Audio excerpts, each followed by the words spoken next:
हमारी जो इलेक्ट्रोस्टैटिक्स की सीरीज चल रही है, जिसमें लास्ट क्लास में हमने रिलेटिव परमिटिविटी के बारे में सीखा था, आज हम उसमें आगे बढ़ते हैं। आज मैं आपको इलेक्ट्रिक फील्ड के बारे में बताऊंगा। ठीक है, इलेक्ट्रिक फील्ड देखिए,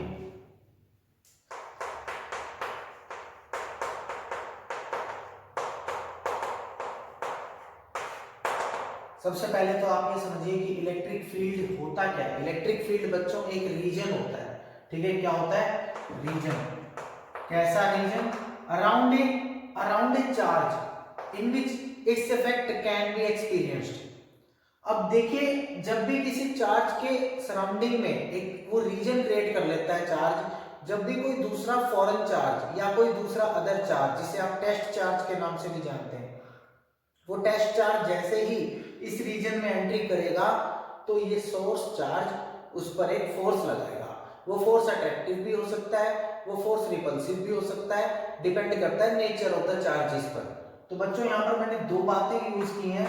एक तो ये कि सोर्स चार्ज क्या होता है और दूसरा टेस्ट चार्ज क्या होता है। मैं आपको बता दूं यहाँ पर कि सोर्स चार्ज वो जैसे नाम से ही पता चल रहा है, सोर्स आ रहा है जिसमें, मतलब जो क्रिएट कर रहा है फील्ड अपने सराउंडिंग में चारों तरफ 360 डिग्री, हर तरफ हर डायरेक्शन में इसने क्या किया है? एक फील्ड क्रिएट कर लिया है।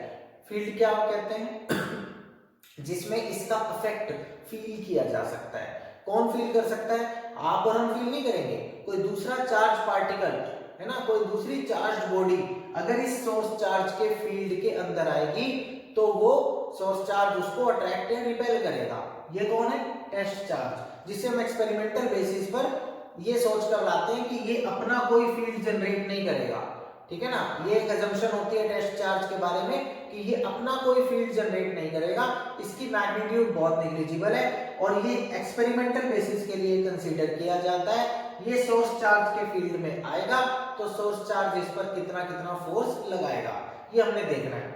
अब जैसे मैं आपको बताऊं, अगर यहां पर मैंने एक सोर्स चार्ज QS, S बोले तो सोर्स चार्ज QS मान लिया, तो बच्चों ये पूरा का पूरा एक रीजन हो गया इसका। इस इलाके में, इस रीजन में फील्ड क्रिएट कर लिया है सोर्स चार्ज ने। अब अगर आप सोर्स चार्ज के फील्ड में एक पॉइंट पर कोई दूसरा चार्ज रखते हो तो ये सोर्स चार्ज उस टेस्ट चार्ज को अट्रैक्ट या रिपेल करेगा, मतलब उस पर फोर्स लगाएगा। ठीक है ना, ये बहुत इंपॉर्टेंट बात है। देखो, अब इससे पहले के जितने भी लेक्चर्स हमने अपलोड किए हैं, आपने उसमें पढ़ा होगा, तो आपको वहां पर फोर्सेस की बात हो रही थी, वहां पे कूलम्ब्स लॉ की बात हो रही थी, लेकिन आज एक नई चीज की बात हो रही है, इलेक्ट्रिक फील्ड। अब देखिए, कूलम्ब्स लॉ ने क्या सिखाया? एक चार्ज पार्टिकल दूसरे चार्ज पार्टिकल पर फोर्स लगाता है, लेकिन आज उसका असली रीजन पता चल रहा है कि कैसे एक चार्ज पार्टिकल दूसरे चार्ज पार्टिकल पर फोर्स लगाएगा। कैसे लगाएगा? क्या होता है कि सोर्स चार्ज एक फील्ड क्रिएट कर लेता है, फील्ड जिसे इलेक्ट्रिक फील्ड कह रहे हो। ये पूरा पूरा एक रीजन है, 360 में 3D में हर तरफ है। ठीक है, अपने सोर्स चार्ज ने अपने सराउंडिंग में ऐसे एक रीजन क्रिएट कर लिया है। उस रीजन में जैसे कोई टेस्ट चार्ज एंटर करता है तो सोर्स चार्ज उस पर फोर्स लगाता है, अट्रैक्टिव या रिपल्सिव, ये नेचर ऑफ चार्जेस पर डिपेंड करता है। जनरली हम टेस्ट चार्ज को, है ना, पॉजिटिव कंसीडर करते हैं, बाकी सोर्स चार्ज के नेचर और दूसरे चार्ज के नेचर पर डिपेंड करता है कि फोर्स कैसा लगेगा। आइए इसको आगे पढ़ते हैं, तो मैं आपको और सारी डिटेल बताऊंगा इसके बारे में। ये मैंने इंट्रोडक्शन दी है, सोर्स चार्ज किसे कहते हैं, हम टेस्ट चार्ज किसे कहते हैं, इलेक्ट्रिक फील्ड एक रीजन है। अब देखिए, एक बड़ी इंपॉर्टेंट बात है, इस रीजन में हर पॉइंट पर ई वेक्टर की, ई वेक्टर बच्चों, ई वेक्टर क्या है? Electric field intensity, electric field intensity, ये एक इंपॉर्टेंट बात है, ई वेक्टर। बच्चों, इस फील्ड में हर पॉइंट पर ई वेक्टर की स्ट्रेंथ डिफरेंट डिफरेंट होगी। जितना आप सोर्स चार्ज से दूर जा रहे हो उतना ई वेक्टर की स्ट्रेंथ डिक्रीज हो रही है जनरली। ठीक है, अगर सोर्स चार्ज एक पॉइंट चार्ज है तो उससे जितना दूर आप जा रहे हो, डिस्टेंस बढ़ रही है, तो समझिए कि ई वेक्टर की स्ट्रेंथ डिक्रीज हो रही है। ई वेक्टर किसे बोलते हैं? इलेक्ट्रिक फील्ड इंटेंसिटी को। होती क्या है ये कि इस पॉइंट पर सपोज कीजिए हमें ई वेक्टर स्टडी करना है, तो इसका मतलब होता है कि ई वेक्टर का मतलब है अगर मैं यहाँ 1 कूलम चार्ज प्लेस कर दूं, कंसीडर कर लूं, प्लस का 1 कूलम चार्ज इमेजिन कर लूं, तो उस प्लस 1 कूलम चार्ज पर कितना फोर्स एक्सपीरियंस करेगा वो प्लस 1 कूलम चार्ज कितना फोर्स एक्सपीरियंस करेगा, इसे हम कहते हैं electric field intensity at this point. ऐसे ही बच्चों अगर इस स्पेस में मान लीजिए ये कोई पॉइंट है स्पेस में, आप जानते हैं ना 2D की बात नहीं कर रहा हूं इस बार मैं 3D की बात कर रहा हूं, स्पेस में अगर ये कोई पॉइंट है और यहां पर electric field intensity E vector का मैग्नीट्यूड सपोज कीजिए 10 है 10, इसका मतलब होता है बच्चों कि इस पॉइंट पर अगर प्लस 1 कूलम चार्ज प्लेस कर दिया जाएगा तो उस प्लस 1 कूलम चार्ज को 10 न्यूटन का फोर्स लगेगा, 10 न्यूटन का फोर्स फील होगा। आइए आप इसे पॉज करके नोट कर लीजिए अगर सोर्स चार्ज और नेट चार्ज के बारे में कुछ भी जानना चाहते हैं।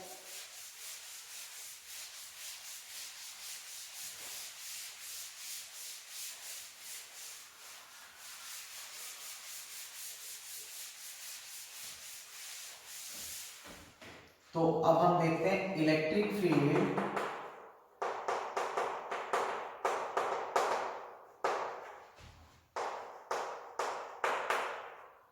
या आप पहले कह लीजिए किसी पॉइंट पर निकाल रहे हैं electric field at a point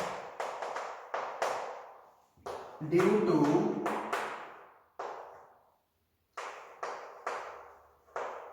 source charge कैसा है, पॉइंट चार्ज। अगर सोर्स चार्ज एक पॉइंट चार्ज हो तो उसकी वजह से इलेक्ट्रिक फील्ड कैसे लिखा जाता है, तो ये लीजिए बच्चों आपका सोर्स चार्ज, इससे r डिस्टेंस पर ये है हमारा पॉइंट, ये कौन है पॉइंट चार्ज, कितनी वैल्यू q, इस पॉइंट पर हमें ये पॉइंट चार्ज हो गया, r डिस्टेंस पर ये कोई पॉइंट है और इस पॉइंट पर मुझे इलेक्ट्रिक फील्ड की मैग्नीट्यूड लिखनी है। बच्चों इलेक्ट्रिक फील्ड को कैसे डिफाइन किया जाता है, इस पॉइंट चार्ज के कॉरस्पॉन्डिंग अगर इलेक्ट्रिक फील्ड को डिफाइन करना है तो हम कहते हैं force per unit test charge. तो चार्ज से डिवाइड कर देंगे फोर्स को, तो K Q1 जिसे कि आपने कैपिटल Q से डिनोट किया है K Q1, और दूसरा चार्ज जो भी रखेंगे आप अपॉन चार्ज रखोगे तो वो कट जाएगा, है ना। तो इलेक्ट्रिक फील्ड का मैग्नीट्यूड आपके पास क्या आ जाएगा, K Q और R स्क्वायर यहाँ पर चल रहा है R स्क्वायर, ये आ गया इलेक्ट्रिक फील्ड का मैग्नीट्यूड किसी भी एक पॉइंट चार्ज की वजह से। मैं यहाँ लिख देता हूँ ये किसकी वजह से है, due two point charge. Shape अगर बदल जाएगी चार्ज की, सोर्स चार्ज की, तो ये आंसर भी बदलेंगे बाद में, ठीक है। हम आगे इसमें बहुत सारे केसेस पढ़ेंगे कि जब अलग अलग चार्ज बॉडीज आएंगी, है ना, यूनिफॉर्मली चार्ज बॉडीज, तो उनकी वजह से कैसे कैसे इलेक्ट्रिक फील्ड निकलेंगे। लेकिन अभी क्या है कि पॉइंट चार्ज की वजह से किसी r डिस्टेंस पर इलेक्ट्रिक फील्ड का मैग्नीट्यूड इतना होता है। और आप इसे डिफाइन कैसे करते हो, force per unit test charge, है ना, या फिर आप लिख सकते हो फोर्स एक्सपीरियंस्ड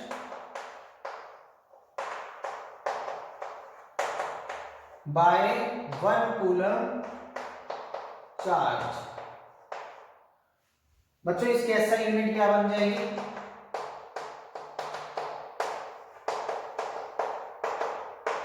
न्यूटन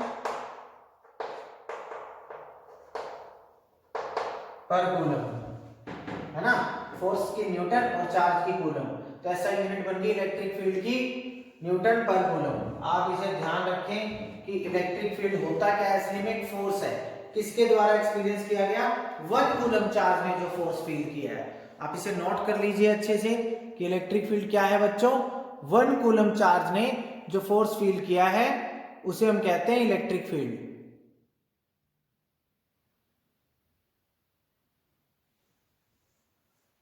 चलिए अब मैं आपको बताता हूं इलेक्ट्रिक फील्ड के बारे में, इसमें आगे बढ़ते हैं। ये आपने SI यूनिट नोट कर ली है, ये आपने डेफिनेशन नोट कर ली है, ये पॉइंट चार्ज की वजह से इलेक्ट्रिक फील्ड का फॉर्मूला नोट हो गया है। आइए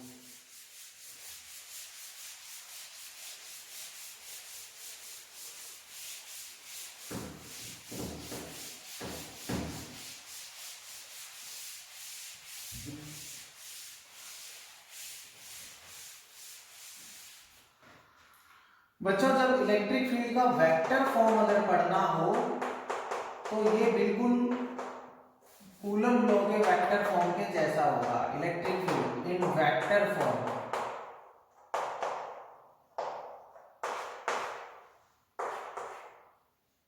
अब देखिए ना इलेक्ट्रिक फील्ड वेक्टर फॉर्म में कैसे पढ़ते हैं। आपने कूलम्स लॉ वेक्टर फॉर्म में मैंने अपलोड किया, आप उसे अच्छे से देख लीजिए। बिल्कुल सेम टू सेम काम इलेक्ट्रिक फील्ड का वेक्टर फॉर्म में जाएगा। पहले मैं आपको ये तरीका बता दूं, फिर न्यूमेरिकल्स इलेक्ट्रिक फील्ड के मैग्नीट्यूड वाले भी ट्राई कराऊंगा। इलेक्ट्रिक फील्ड इन वेक्टर फॉर्म। बच्चों ये कोई अगर चार्ज है और यहाँ पर r डिस्टेंस पर, ये तो मैं यहाँ लिख देता हूँ पॉइंट चार्ज, ठीक है ना, ये रहा आपका पॉइंट चार्ज। और r डिस्टेंस पर जो पॉइंट है वहां अगर आप इलेक्ट्रिक फील्ड लिखना चाहते हैं वो भी वेक्टर में, तो पहले मैग्नीट्यूड लिख लीजिए ऐसे k q by r square. But अगर आप e वेक्टर लिखना चाहते हैं तो k q by r square, साथ में r कैप लग जाएगा, यूनिट वेक्टर। बच्चों यूनिट वेक्टर क्या बताता है? डायरेक्शन दिखाने के लिए आता है। तो अब हम अगर ई वेक्टर को, ऐसा काम हम सेम टू सेम कर चुके हैं, आप जाकर वो पूरी वीडियो चेक कर सकते हैं। कूलम्स लॉ का वेक्टर फॉर्म इसी सीरीज में मिल जाएगी आपको। तो वेक्टर अपॉन मैग्नीट्यूड आ जाएगा। किसी भी वेक्टर के यूनिट वेक्टर को, कैप को अगर लिखना है तो ऐसे लिखते हैं ना, आर वेक्टर अपॉन मैग्नीट्यूड। अब ये भी मैग्नीट्यूड का स्क्वायर है, यहाँ भी मैग्नीट्यूड है, तो इसका मतलब बच्चों ये आ गया के q r vector upon r vector के मैग्नीट्यूड का क्यूब। अब देखा आपने क्यूब, जी हाँ, बहुत सारे बच्चे नीचे आर स्क्वायर से ही हमेशा क्रैक कर लेते हैं आंसर को। वेक्टर फॉर्म है बच्चों आर क्यूब। इस वेक्टर फॉर्म में वो सारी बातें अप्लाई होंगी जो कूलम्स लॉ के वेक्टर फॉर्म में होती थी। क्या क्या थी जरा? Q1 Q2 के sign positive negative vector form apply करते समय साथ में पुट करने होते हैं। ये सारे पॉइंट्स मैंने वहां पर अलग से मेंशन किए हैं, आप जाकर जरूर यहाँ पर उस वीडियो को चेक करिएगा। कूलम्स लॉ का वेक्टर फॉर्म, ठीक है। क्या क्या थे उसमें पॉइंट्स कि चार्जेस जो भी पुट करने होते हैं Q1 Q2 को पॉजिटिव नेगेटिव साइन के साथ पुट करने हैं। उसमें एक और इंपॉर्टेंट पॉइंट था कि आर वेक्टर का जो हेड होगा वो हमेशा उसकी तरफ होगा जिस पर फोर्स फाइंड आउट करना है। अब इलेक्ट्रिक फील्ड भी तो फोर्स ही है एक तरीके का। कौन सा force? Force experienced by 1 coulomb charge. देखिए बहुत आसान है। जब आप कभी वेजिटेबल परचेज करने जाते हैं या शुगर परचेज करने जाते हैं तो भी तो पर यूनिट केजी की रेट होते हैं ना। जैसे पोटैटो है या मार्केट में जैसे आपने आलू खरीदा पोटैटो हो तो 10 रुपए पर केजी का मान लीजिए रेट है, 1 केजी का 10 रुपए। तो अगर आपने 3 केजी परचेजिंग किया तो 10 into 3। ऐसे ही बच्चों यहां पर इलेक्ट्रिक फील्ड होता है क्या? 1 कूलम चार्ज ने जो फोर्स फील किया है वो ई से डिनोट करते हैं उसको। तो 4 कूलम चार्ज कितना फोर्स फील करेगा? 4 into E। Q coulomb charge कितना फोर्स फील करेगा? Q into E, है ना। तो बन गया ना इंपॉर्टेंट फैक्टर क्या कि कोई भी force experienced bye Q coulomb charge कितना होगा इन द इलेक्ट्रिक फील्ड, कितना फोर्स फील करेगा? Q coulomb charge, QE। तो चलिए ये अगर वेक्टर फॉर्म है, ये तो कूलम्स लॉ के बिल्कुल जैसी है। कूलम्स लॉ के सारे वेक्टर फॉर्म वाले क्वेश्चंस जो मैंने पिरामिड का वहां कराया हुआ है, आप जाकर चेक करिए, वो आप यहां पर भी कर सकते हैं। सेम लॉजिक रहेगा आर वेक्टर के हेड के बारे में, सेम क्यू का पॉजिटिव नेगेटिव रहेगा, और ये इलेक्ट्रिक फील्ड की डायरेक्शन आर वेक्टर से मिल जाएगी, है ना। आर वेक्टर वहां पे triangle law of vector addition से निकाला गया था। पूरा डिटेल में मैंने अलग से एक वीडियो वेक्टर फॉर्म के लिए बनाया, आप अच्छे से देख लीजिएगा। चलिए आगे बढ़ते हैं। अब मैं आपको बताता हूं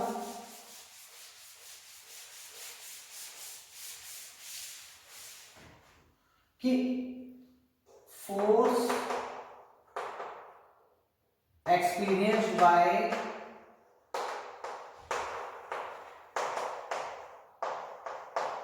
Q charge when placed in an external electric field। External electric field में रखने पर Q चार्ज कितना फोर्स फील करेगा? तो बच्चों उसका आंसर है QE, है ना। और इंपॉर्टेंट बात है, यहाँ ये वेक्टर है, ऐसे E वेक्टर है। इसका मतलब क्या होता है? कि डायरेक्शन, बच्चों ये क्या लिखा है, direction of force will be same as that of E vector, है ना। तो फोर्स की डायरेक्शन वही होगी जो ई वेक्टर की होगी। अब यहाँ दो इंपॉर्टेंट पॉइंट बनते हैं, इंपॉर्टेंट पॉइंट्स आप अलग से नोट्स बना लीजिए। ये जो भी इंपॉर्टेंट पॉइंट्स मैं बताता हूँ क्लास में, आप स्क्रीन को पॉज कीजिए और अलग से नोट डाउन कर लीजिए। बच्चों यहाँ इंपॉर्टेंट पॉइंट्स कैसे बनते हैं, देखिए। अगर एक पॉजिटिव चार्ज होगा तो उस पर जो फोर्स फील करेगा, वो जो पॉजिटिव चार्ज जो फोर्स फील करेगा, जब उसे किसी एक्सटर्नल इलेक्ट्रिक फील्ड में रखेंगे, तब जो वो पॉजिटिव चार्ज फोर्स फील करेगा, वो फोर्स की direction same as that of electric field रहेगी। और नेगेटिव चार्ज बेटा अगर यहां पुट करोगे तो नेगेटिव चार्ज पर जो फोर्स लगता है, उस फोर्स की डायरेक्शन ई वेक्टर से ऑपोजिट होगी। बड़ी सिंपल बात बताई है, पॉजिटिव चार्ज पर इलेक्ट्रिक फील्ड जो फोर्स लगाता है वो ई वेक्टर के सेम डायरेक्शन में लगती है, मतलब force will be in the same direction as that of E vector. किसके लिए, पॉजिटिव चार्ज के लिए। जैसे मैं यहां पर आपको दिखाता हूं, मान लीजिए कि ये है तुम्हारा इलेक्ट्रिक फील्ड, किसी जगह पर किसी रीजन में ऐसा एक्सटर्नल इलेक्ट्रिक फील्ड है, और अगर तुमने यहाँ एक प्लस का क्यू चार्ज कंसीडर कराया, इमेजिन कराया इस रीजन में, तो इस पॉजिटिव क्यू चार्ज पर जो फोर्स लगेगा वो इस तरफ लगेगा। आप देख रहे हैं कि एफ क्या इधर इलेक्ट्रिक फील्ड के साथ सेम डायरेक्शन में फोर्स लगेगा प्लस चार्ज पर। और नेगेटिव चार्ज पर बच्चों अगर इलेक्ट्रिक फील्ड इस तरफ है और नेगेटिव चार्ज कोई कंसीडर कराया गया तो उस पर फोर्स ऑपोजिट लगेगा। ऑपोजिट मतलब इलेक्ट्रिक फील्ड से ऑपोजिट डायरेक्शन में फोर्स। पॉजिटिव चार्ज पर लगता है इलेक्ट्रिक फील्ड की सेम डायरेक्शन में फोर्स, नेगेटिव चार्ज पर लगता है इलेक्ट्रिक फील्ड से ऑपोजिट डायरेक्शन में फोर्स। नोट्स बनाइए, ये इंपॉर्टेंट है, बहुत काम आएंगे। F is equal to q E. आपने इलेक्ट्रिक फील्ड की डेफिनेशन भी लिख ली होगी, force experienced by 1 unit charge. I hope इतना आपको अच्छे से समझ आ गया होगा। नोट्स बनाइए, छोटे छोटे पॉइंट्स नोट कर लीजिए। आइए आगे लेकर चलता हूं आपको।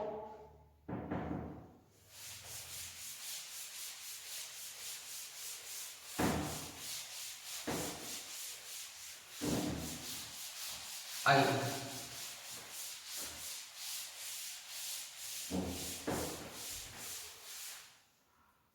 अब बच्चों इसमें इलेक्ट्रिक फील्ड के जो न्यूमेरिकल्स बनते हैं वो बिल्कुल सेम टू सेम फोर्स के जैसे हैं, जैसे मैं आपको पॉलीगन टाइप के क्वेश्चन करा चुका हूं, है ना, न्यूमेरिकल्स ऑन इलेक्ट्रिक फील्ड। और ये इलेक्ट्रिक फील्ड भी किसकी वजह से पढ़ रहे हो अभी आप, due to a point charge.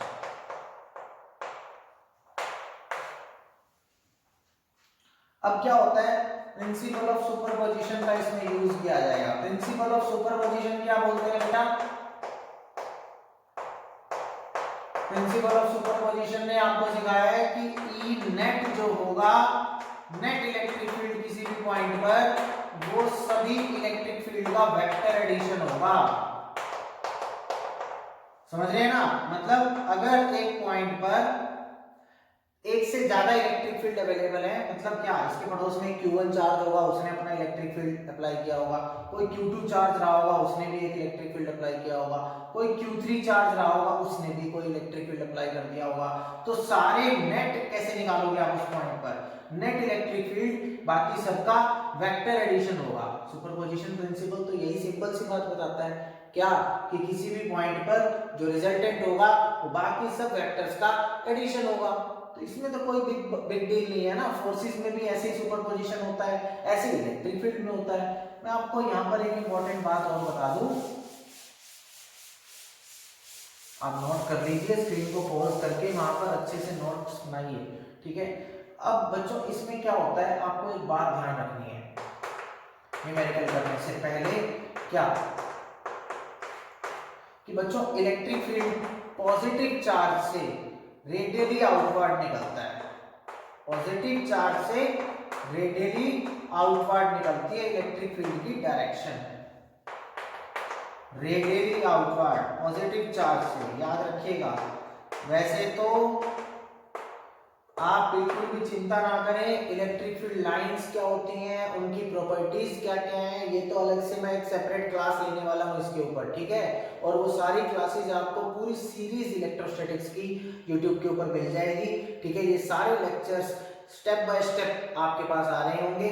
आपके पास जो भी डाउट्स बचते हैं, है ना, वो डाउट्स आप कमेंट्स में हमसे पूछ सकते हैं और पिछले लेक्चर्स भी जाके यूट्यूब पर चेक कर सकते हैं, ठीक है। ये आ गया पॉजिटिव क्यू, रेडियली आउटवर्ड इसकी डायरेक्शन होती है इलेक्ट्रिक फील्ड की, प्लस चार्ज से हमेशा बाहर की तरफ निकलती है, अवे फ्रॉम पॉजिटिव चार्ज। और बच्चों नेगेटिव चार्ज अगर कोई होगा तो इलेक्ट्रिक फील्ड की डायरेक्शन रेडियली इनवर्ड रहेगी। नेगेटिव चार्ज के लिए रेडियली इनवर्ड, ऐसे समझ रहे हैं ना, रेडियली इनवर्ड ये डायरेक्शन है बच्चों इलेक्ट्रिक फील्ड की। पॉइंट चार्जेस के केस अभी हम कंसीडर कर रहे हैं, उसके बाद अगली क्लास जो हम लेंगे इस पर वो कॉन्टिन्यूस चार्ज की वजह से इलेक्ट्रिक फील्ड निकालेंगे, जैसे रोड, जैसे स्फीयर्स, है ना, जैसे शीट, इनफाइनाइट शीट, उसकी वजह से इलेक्ट्रिक फील्ड निकालना।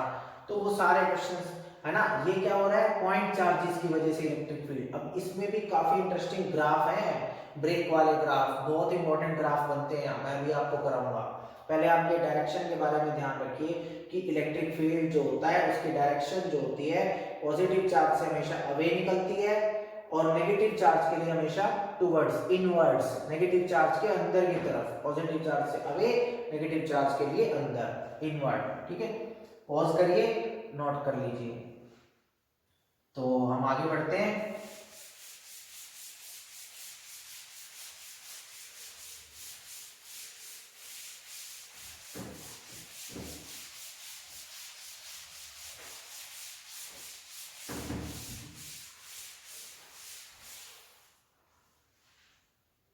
बच्चों जो न्यूमेरिकल्स की बात हुई थी हमारी इलेक्ट्रिक फील्ड पर फोर्स की तरह कैसे न्यूमेरिकल्स बनते हैं, तो पॉलीगन टाइप के बहुत सारे क्वेश्चन यहां पर बनाए जा सकते हैं। जैसे बच्चों मान लीजिए कि यहाँ A वर्टेक्स पर एक प्लस क्यू चार्ज लोकेटेड है, B वर्टेक्स पर भी एक प्लस क्यू चार्ज लोकेटेड है और C वर्टेक्स पर आपसे फोर्स पूछा है। ये इक्विलेटरल ट्रायंगल है, साइड A है। आपसे कहा find E net, net electric field पूछा है एट पॉइंट C, ठीक है। तो बच्चों आप C पॉइंट पे नेट इलेक्ट्रिक फील्ड कैसे सॉल्व करेंगे? सबसे सिंपल बात, वेक्टर यूज होगा इसमें। आप जाके वेक्टर की वीडियोस भी मेरी सीरीज में अपलोड हैं, आप चेक कर सकते हैं, वहां से वेक्टर के आपके डाउट्स क्लियर हो जाएंगे। बेटा ये प्लस क्यू चार्ज क्या होगा, इस तरफ एक E1 देगा, बेटा ये वाला प्लस क्यू चार्ज पॉजिटिव से अवे रहता है ना, यहाँ पर एक E2 देगा। अब आपको पता है ये एंगल 60 डिग्री है इक्विलेटरल की प्रॉपर्टी से, तो ये भी 60। बच्चों E1 E2 जो डिस्टेंस है वो इक्वल है, हाँ, तो डिस्टेंस इक्वल है, मैग्नीट्यूड ऑफ चार्ज इक्वल है, तो E1 E2 की वैल्यू भी सेम आएगी। जी हाँ, क्या आएगी बेटा, KQ/A का स्क्वायर आएगी ना, जी हाँ। अब बच्चों यहाँ पर इक्वल वेक्टर्स हैं, 60 डिग्री पर हैं, तो ट्रिक क्या कहती है, वेक्टर की ट्रिक। आप जाके वेक्टर वाली वीडियो जरूर देख लीजिएगा अगर कोई डाउट है वेक्टर में, तो ठीक है। तो अगर इक्वल मैग्नीट्यूड्स हो, एंगल 60 हो, तो आंसर कहां जाएगा, इक्वल के केस में एंगल बाइसेक्टर पे 30 डिग्री विद द ईच, दोनों के बिल्कुल मिडल में 30-30 डिग्री पर हमारा नेट इलेक्ट्रिक फील्ड आ जाएगा। और 60 डिग्री की ट्रिक कहती है कि E cos, ये आप देख रहे हैं ना, तो 60 डिग्री की ट्रिक ने क्या सिखाया था, E√3, 120 पे E और E का आंसर होता है E, 60 पर होता है E और E का आंसर E√3, ऐसे 90 डिग्री पर E और E का आंसर होगा E√2, है ना। ये सिंपल ट्रिक्स हैं। तो 60 डिग्री पर इन दोनों का आंसर नेट इलेक्ट्रिक फील्ड आप लिख सकते हैं कितना, E, अगर मैं इसे E कह दूं तो, है ना, तो E√3 और डायरेक्शन 30 डिग्री हॉरिजॉन्टल से, इनके बिल्कुल मिडल में। ये बहुत आसान क्वेश्चंस होते हैं, इसमें बस वेक्टर का यूज हो रहा है, जैसा मैंने आपको पहले भी बताया था कि इलेक्ट्रोस्टैटिक्स 1 कहते हैं हम इनको, इसमें मैकेनिक्स का साथ में यूज होता है। आप हमेशा ध्यान रखिएगा कि इलेक्ट्रो 1 के इलेक्ट्रोस्टैटिक्स का जो ये फर्स्ट हाफ है, इसमें मैकेनिक्स बहुत यूज में आती है, ठीक है। तो वेक्टर की लॉजिक, इसलिए मैंने वेक्टर के सारे डाउट्स आपके पहले ही सॉल्व करके अपलोड कर दिए थे, तो आप उसको जाकर चेक कर सकते हैं। आ जाइए बच्चों, इसमें अगर मैं स्क्वायर वाला कोई क्वेश्चन कराना चाहूँ तो वो भी कैसे सॉल्व हो सकता है, उसमें भी वेक्टर का यूज करना है।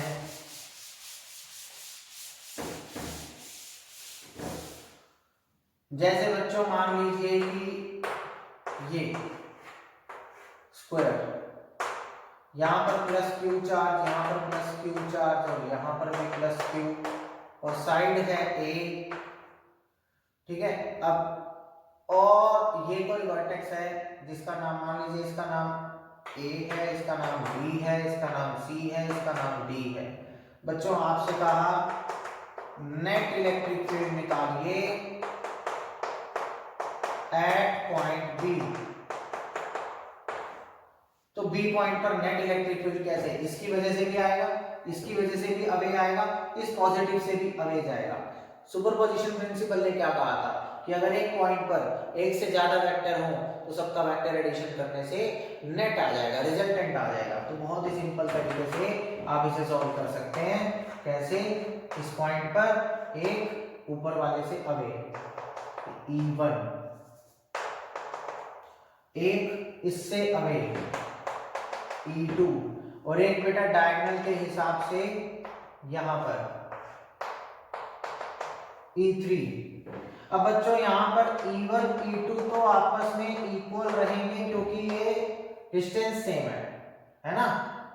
इसकी वजह से E1 आया, उसकी वजह से E2 आए, plus Q charge plus Q charge plus Q charge, ये डिस्टेंस कितना हो जाएगा स्क्वायर में, a√2। E1 E2 को कैसे लिखोगे, ये डिस्टेंस कितना था a, तो k q by a square. ऐसे E3 को कैसे लिखोगे बच्चों, k q बाय a√2 का स्क्वायर। तो नेट कैसे आ जाएगा, अब यहां पर लिख सकते हैं E net E1 plus E2 plus E3 का वेक्टर एडिशन। आई होप आप ये कर सकते हैं। कैसे, इन दोनों का रिजल्टेंट बिल्कुल 45 पे आ जाएगा, और ये जो E3 है बिल्कुल ये भी उसी के ऊपर है। लास्ट में क्या बचेगा, E3 और इन दोनों का रिजल्टेंट बिल्कुल इसी लाइन पर, तो आप उसको जोड़ दीजिए, है ना, तो वेक्टर का रिजल्टेंट आ जाएगा इसी डायरेक्शन में, यानी हॉरिजॉन्टल से 45। सिंपल एडिशन करके वेक्टर के ट्रिक्स यहाँ पर अप्लाई करके आप इस टाइप के क्वेश्चंस कर सकते हैं। चलिए नोट कर लीजिए फटाफट से, ये ट्रायंगल वाला, स्क्वायर वाला, इस टाइप के क्वेश्चंस जो होते हैं बच्चों, ये नोट करके आप रफ में ट्राई भी कर सकते हैं।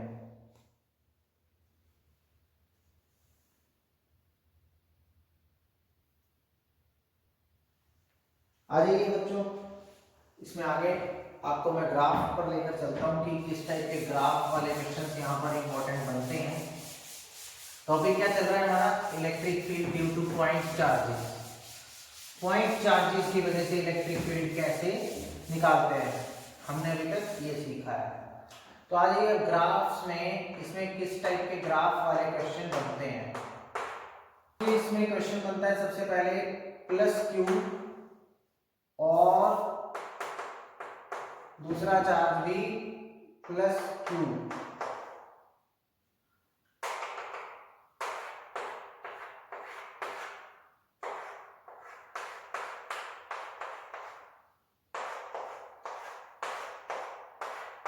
अब हमें ग्राफ में दिखाना है कि इलेक्ट्रिक फील्ड कहां से कैसे कैसे वेरी करेगा आर के साथ। बच्चों फिर से वही बात, अगर हम एक डायरेक्शन चूज कर लें, कौन सी डायरेक्शन, इस तरफ इलेक्ट्रिक फील्ड पॉजिटिव, इसके अपोजिट डायरेक्शन में इलेक्ट्रिक फील्ड नेगेटिव। अब क्या होगा, देखिए पॉजिटिव चार्ज के लिए अगर हम इसके इस रीजन में आके बात करते हैं तो पॉजिटिव चार्ज का इंपैक्ट यहां पर रहेगा, और ये वाले चार्ज का इंपैक्ट यहां नहीं देखेंगे, ये इससे बहुत दूर है। इस केस में आपको समझना होगा ये बात कि इस इलाके में जो इलेक्ट्रिक फील्ड देखोगे वो केवल इसकी वजह से आएगा, दूसरे चार्ज का यहाँ कोई असर नहीं लेंगे या नेग्लिजिबल लेंगे, क्योंकि ये इससे बहुत दूर है, ठीक है। तो अगर मैं यहाँ पर बताता हूँ आपको, तो पॉजिटिव से इलेक्ट्रिक फील्ड अवे होता है, उस तरफ जाएगा, पॉजिटिव के लिए तो अवे होता है, उस तरफ जाएगा मतलब पॉजिटिव। तो अगर मैं वाई एक्सिस पे इलेक्ट्रिक फील्ड को दिखा रहा हूँ तो पॉजिटिव कैसे बनाऊंगा, ऊपर के नीचे।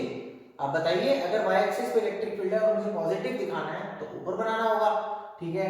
तो ऊपर बनाते हैं, इस चार्ज के बिल्कुल नजदीक इलेक्ट्रिक फील्ड बहुत हाई रहेगा, और जैसे जैसे r बढ़ेगा वैसे वैसे इलेक्ट्रिक फील्ड टेंड्स टू 0 हो जाएगा। यहाँ पर r tends to infinity, electric field tends to 0। ये तो हो गया इस रीजन की बात। ऐसे ही अब इधर इधर आके डिसाइड करिए, इस पॉजिटिव से इलेक्ट्रिक फील्ड किधर जाएगा, अबे इस तरफ। अब इस तरफ जाने को क्या डायरेक्शन चूज किया आपने, इस तरफ जाने को नेगेटिव। नेगेटिव इलेक्ट्रिक फील्ड कहां दिखाया जाएगा, अगर वाई एक्सिस पे इलेक्ट्रिक फील्ड है तो नेगेटिव कहां दिखाया जाएगा बच्चों, नीचे, है ना। तो ये ग्राफ इस टाइप का बन जाएगा। मतलब क्या है, नीचे क्यों बनाया बच्चों, आपने तो बोला पॉजिटिव से अवे। अब अवे मतलब इस तरफ मतलब यहाँ डायरेक्शन देखिए इस तरफ की नेगेटिव। अब इलेक्ट्रिक फील्ड अगर नेगेटिव है और वाई एक्सिस पे दिखाना है इलेक्ट्रिक फील्ड को, तो नेगेटिव वाई एक्सिस कहां होती है, नीचे, इसलिए ग्राफ में नीचे बनाया। ये इलेक्ट्रिक फील्ड है ना यहाँ वाई एक्सिस पे, जी हाँ, और ये कौन है, आर। तो बच्चों हम मिडल की बात करते हैं, क्या इनके बिल्कुल मिडल पॉइंट पर, इनके बिल्कुल मिड में, इस पॉजिटिव का इलेक्ट्रिक फील्ड इधर और इस पॉजिटिव का इधर, तो क्या न्यूट्रल पॉइंट है ये, जी हाँ बिल्कुल है। यानी यहाँ इलेक्ट्रिक फील्ड 0 है, नेट इलेक्ट्रिक फील्ड, जी हाँ बिल्कुल 0 है, ठीक है। अब इसके बिल्कुल बगल में इस चार्ज का इफेक्ट डोमिनेट करता है, और इस चार्ज के बिल्कुल बगल में इस चार्ज का इफेक्ट डोमिनेट करता है। अच्छा, ये पॉजिटिव चार्ज है, इससे इलेक्ट्रिक फील्ड अवे होता है, अवे मतलब इस तरफ मतलब पॉजिटिव। पॉजिटिव वाई एक्सिस ऊपर है तो ग्राफ यहाँ से शुरू होगा, और मुझे इसको यहाँ टच कराना है क्योंकि यहाँ इलेक्ट्रिक फील्ड 0 होता है। अच्छा, इस पॉजिटिव के बिल्कुल नजदीक आओगे तो इलेक्ट्रिक फील्ड इस पॉजिटिव से अवे इधर, इधर मतलब नेगेटिव सेंस मतलब नीचे दिखाया जाएगा। तो आपने ये बना दिया ग्राफ, ये पैटर्न बन गया। एक बार फिर देख लीजिए कि बीच में आपने ऐसा क्यों बनाया है। देखो बच्चों, यहाँ नेट इलेक्ट्रिक फील्ड 0 है, यहाँ इस चार्ज के बिल्कुल नजदीक आओगे तो इसका इफेक्ट डोमिनेट करता है, इसलिए पॉजिटिव से अवे था इस तरफ, ये डायरेक्शन इलेक्ट्रिक फील्ड की पॉजिटिव चूज की गई है, यानी ऊपर दिखाया जाएगा। और इसके बगल में इलेक्ट्रिक फील्ड इस तरफ है, अब ये वाली जो डायरेक्शन है नेगेटिव है, नेगेटिव वाई एक्सिस मतलब नीचे, इसलिए ग्राफ नीचे बना। और यहां से तो पास करना ही था क्योंकि नेट इलेक्ट्रिक फील्ड 0 है, ये मिडिल पॉइंट है, ठीक है ना। तो ये बन गया आपका graph positive positive equivalent light charges के लिए, ठीक है। पॉज करिए, नोट डाउन कर लीजिए। अब हम बनाते हैं इसका ऑपोजिट, मतलब दोनों नेगेटिव होंगे तो कैसा बनेगा, चलो।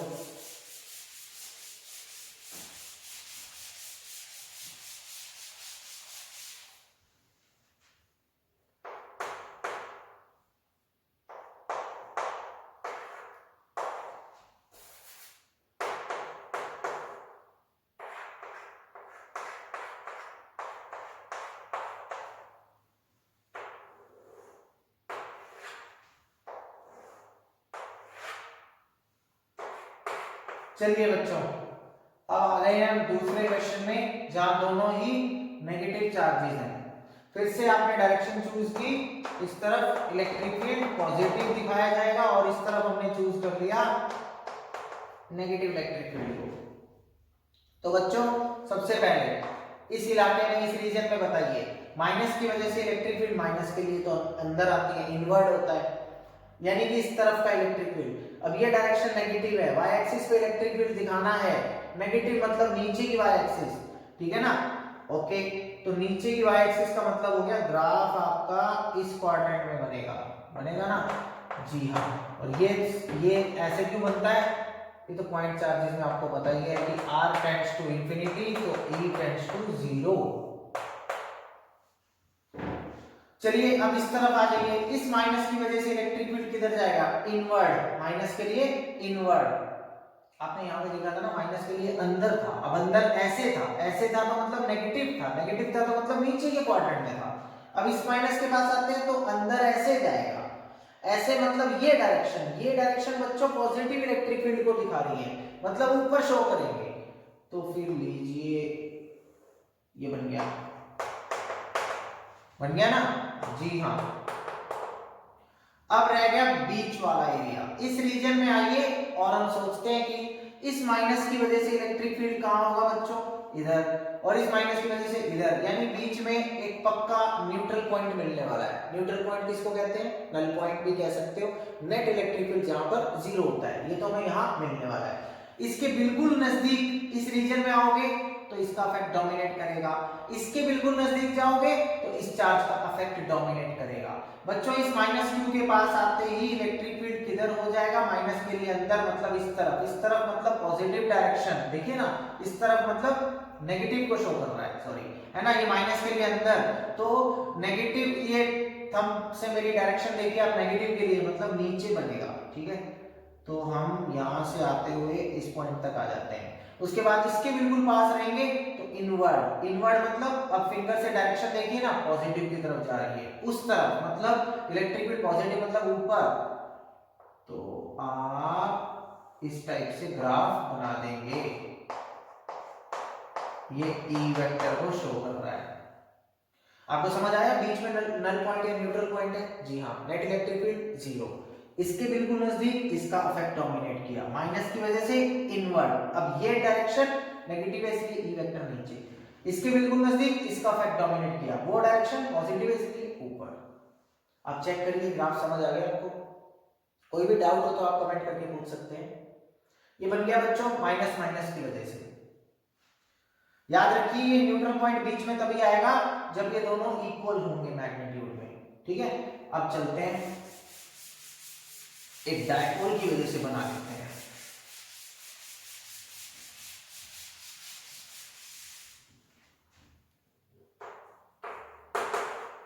तो बच्चों अगर एक प्लस क्यू हो और एक माइनस क्यू हो,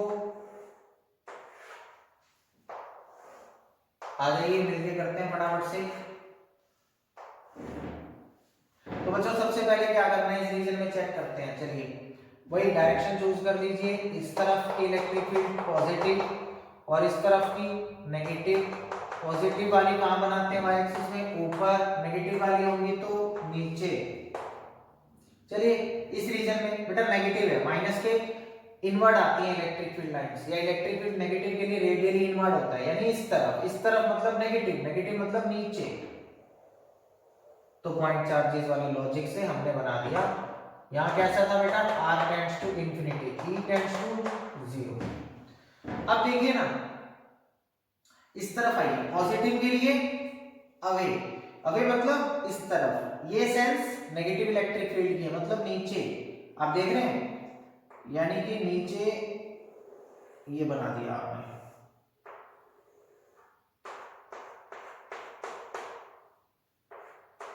यहां पर क्या है बच्चों? E tends to infinity, r tends to 0। फिर से देख लीजिए, पॉजिटिव चार्ज है, पॉजिटिव से अवे निकलेंगी इलेक्ट्रिक फील्ड लाइंस, इस तरफ होगा तो नेगेटिव, इसलिए नीचे। यहां बेटा कैसा था? माइनस था, माइनस के लिए अंदर। इस रीजन में चेक किया था ना पहले, राइट साइड वाले में, राइट साइड वाले में माइनस के लिए अंदर। अब ये देखिए ना, फिंगर पॉइंट कर रही है नेगेटिव इलेक्ट्रिक फील्ड, इसलिए नीचे। बेटा बीच में चेक करिए क्या होगा, क्या आपको बीच में इस बार न्यूट्रल पॉइंट मिलेगा? देखो ना, ये पॉजिटिव से अवे इलेक्ट्रिक फील्ड जाएगा, इस माइनस के लिए अंदर आएगा, तो न्यूट्रल पॉइंट मिलने वाला नहीं है, नहीं मिलेगा। नेट इलेक्ट्रिक फील्ड जीरो हो ही नहीं पाएगा, क्योंकि पॉजिटिव से अवे और माइनस के टुवर्ड्स, तो वो तो दोनों वेक्टर उस तरफ हो गए, ऐड हो जाएंगे। अब क्या होगा? इसके बिल्कुल नजदीक आओगे इस रीजन में, तो इसका इफेक्ट डोमिनेट करेगा। उसके बिल्कुल नजदीक जाओगे इस रीजन में, तो उसका इफेक्ट डोमिनेट करेगा। तो आओ, ये वाले पॉजिटिव से अवे रहती है, राइट साइड में देख रहे हैं हम, तो पॉजिटिव से अवे यानी ऐसे, ऐसे, तो इसका मतलब ऊपर, ऊपर, तो यहां से कुछ ऐसे चलेगा। अब इधर आते हैं तो माइनस के बिल्कुल नजदीक इनवर्स, इनवर्स मतलब फिर से उस तरफ, फिर से उस तरफ मतलब ऊपर। आप समझ रहे हैं? इस टाइप से ग्राफ चलने वाला है। अगर आप शेप को थोड़ा सा और अच्छे से बनाएं तो ये शेप कुछ ऐसी बन जाएगी।